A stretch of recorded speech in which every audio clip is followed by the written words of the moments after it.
पुरुषोत्तमम। ये जो होली का त्यौहार है, इस होली का त्यौहार में हम लोग अलग अलग तरीके से मनाते हैं। कल भी मैंने इस बारे में डिस्कशन किया था। आज भी कुछ बातें मैं इसमें रखने का प्रयास करूंगा। जैसे लोगों के मन में प्रश्न आता है, होली क्या ये मांसाहारी है, क्या ये शाकाहारी है, क्या ये उपवास करना चाहिए, किस तरीके से हमें उपभोग करना है, उपभोग करने का तरीका क्या है।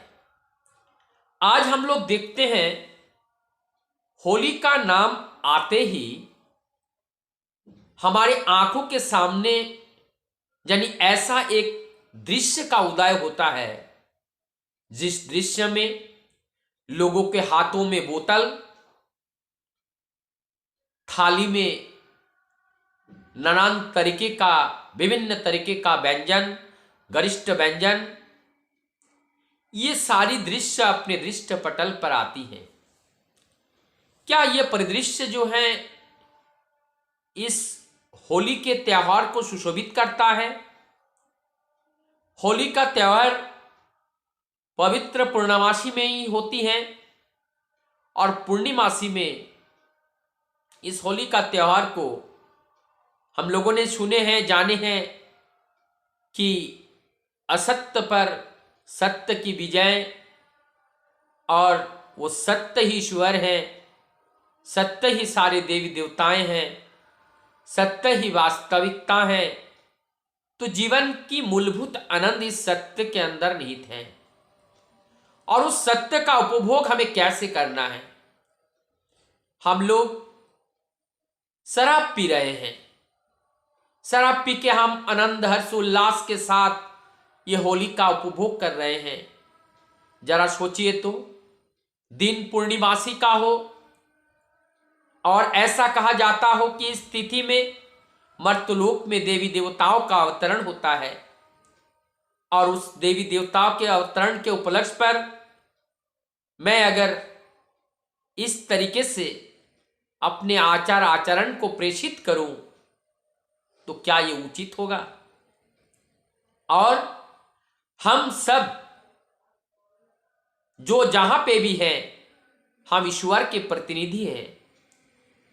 ईश्वर को या संप्रदाय के हिसाब से भी अगर बताया जाए, जो हम आर्य सनातनी हैं, हम वो परम पिता के संतान हैं कहते हैं, लेकिन हमारे आचरण से अगर कोई आहत होता है, दूसरे संप्रदाय के लोग अंगुली उठा करके हमारे पूर्वजों को धिक्कारते हैं और इस त्योहार के उपलक्ष्य पर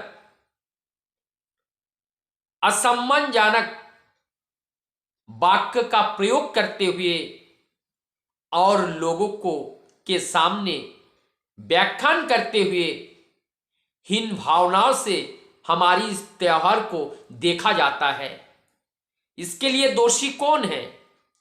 इसके लिए दोषी मैं हूं, क्योंकि इस त्योहार को जिस तरीके से उपभोग करना चाहिए था, उस तरीके से उपभोग ना करके हम क्या कर रहे हैं? हम मादक द्रव्य नशे में चूर चूर हो करके हम इतना सुंदर पवित्र त्योहार का उपभोग कर रहे हैं। क्या विरासत हम आने वाले पीढ़ियों के लिए छोड़ के जा रहे हैं? क्या संस्कार हम अपने आने वाले संतान संततियों के लिए दे जा रहे हैं? इस बारे में हमें सोचना पड़ेगा, इस बारे में हमें विचार करना पड़ेगा कि हमारा इस त्योहार को पवित्र बनाना है, निर्मल बनाना है, परिशुद्ध करना है, और इस त्योहार में सभी लोग आकर के आनंद का उपभोग कर पाए, ऐसा एक माहौल को जनरेट करना है। मैं आह्वान करता हूं आज के उस युवा पीढ़ी को कम से कम हर व्यक्ति प्रतिज्ञा करे कि मैं अपने घर पे मदिरा, मीट, मछली का सेवन आज के इस पावन दिन पे हम उसका प्रयोग नहीं करेंगे।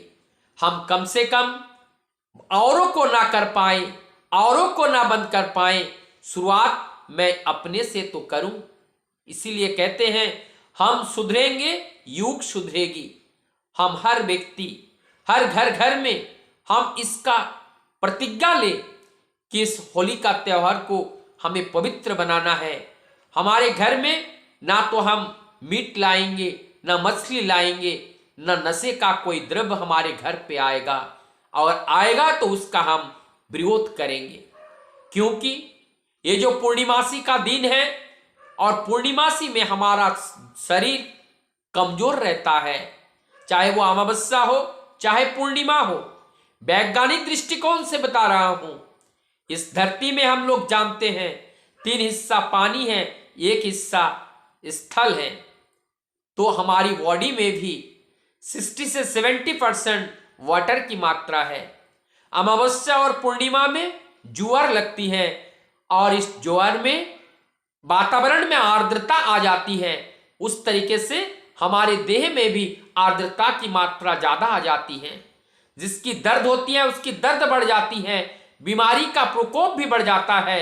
और इस स्थिति में अगर हम हैवी डाइट, हाई प्रोटीन अगर लेते हैं, मादक द्रव्य का सेवन करते हैं, कैंसर जैसे भयंकर बीमारी के शिकार होने की संभावना इसमें होती है। केवल आज का नहीं, कोई भी अमावस्या हो, कोई भी पूर्णिमासी हो, और उसमें हमें इस जीवन रक्षा के लिए हल्का माने अल्प आहार करना चाहिए, और उस आहार में सात्विक आहार होनी चाहिए। और सात्विक आहार से हम स्वस्थ रह सकते हैं, हमारा चेतना को भी जागृत रख पाने में हम सक्षम होते हैं। तो ये जो होली का जो त्यौहार है, होली का त्यौहार में वास्तव में अगर सही दृष्टि में हम देखें, जब देवी देवताओं का अवतरण होते हैं तो उनकी आराधना करनी चाहिए, उनकी स्तुति करनी चाहिए, और उनकी स्तुति में हमें उपवास करना है। उप का मतलब पास, और वास का मतलब कि उनके सन्निकट जाकर के हम किस तरीके से बैठ पाए।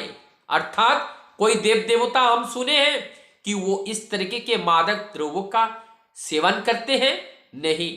तो जब ये देव देवता इसमें अवतरित होते हैं और हमें उनके पास जाना है, तो अगर अच्छे व्यक्ति के पास जाना होता है तो हम अच्छे कपड़े परिधान करके जाएं, और वो व्यक्ति जिस चीज को वो अच्छा समझता है, जिस चीज को वो उनको अच्छा लगता है, हम वही चीज करेंगे, ताकि हम अपने सामने वाले को खुश कर पाए। क्योंकि वो हमारे सीनियर है, वो हमारे इष्ट हैं, वो हमारे मंगलमय हैं। उनको जब तक खुश नहीं कर पाएंगे, वो जब तक खुश नहीं होंगे, तो हमारे जीवन में खुशी आएगी ही नहीं। तो आइए होली का ये त्यौहार को पवित्र बनाएं, निर्मल बनाएं, और एक मैसेज पूरे समाज को दे। क्योंकि ये होली का त्यौहार हमें सदैव सत्य की प्रतिष्ठा करना सिखाता है, और वो मिथ्या की नहीं। और जो त्यौहार होते हैं ये हमारी जीवन में परिशुद्धि लाती हैं, एक नया संस्कार के साथ हमारी जीवन में परिशुद्धि ला करके हमारी उस सत्य और सत्य की ओर ले जाने का उस कार्यक्रम को वो निभाते हैं। तो हर जो उत्सव हो, चाहे वो त्यौहार हो, हमारी जीवन में रोशनी लाती है, अंधकार नहीं। तो इसकी जो भ्रांतियां हैं, चारों ओर से लोग अज्ञानतावश जो इसमें भ्रांति फैला रही है, इस भ्रांति को तोड़ते हुए और नया रूप से, नए तरीके से आज ही से अपने को एक नया रूप, एक नया दृश्य, एक नया आकर्षण, और नया जो हमारी जो वास्तविक परंपरा है, वास्तविक रीति रिवाज है, और उस वास्तविकता को पुनः एक बार स्थापित करने के लिए हम सभी लोग सहयोग करें, ताकि हमारा ये त्यौहार पवित्र हो, सुंदर हो, और लोक कल्याणकारी हो। हम खुद भी सुखी रहे और दूसरे को भी सुखी कर पाए।